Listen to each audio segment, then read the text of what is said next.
Hey guys, in this video I'm just going to share how to find the length of the cell value. For example, here I'm going to just find the length of this. For example, 1 2 3 4 5 6 7 8, right? So I'm going to find the length of the value. It's a very simple functions.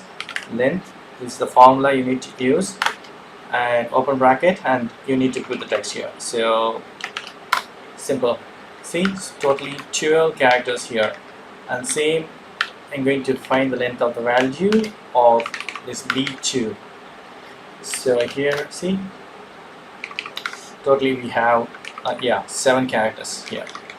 So I don't know it will work for a number. We'll check this. Yes, it's working for a number also. So this is the way you can use this formula. Length equal to, see here, equal to length and the text value. The text should be, I think it should be string. For example, the key, yes, see.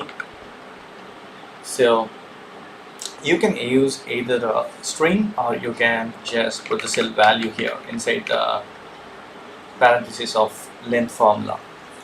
That's it. Hope this video is very much helpful. Thank you so much for watching my video. Please provide your comments and feedbacks in my video forms.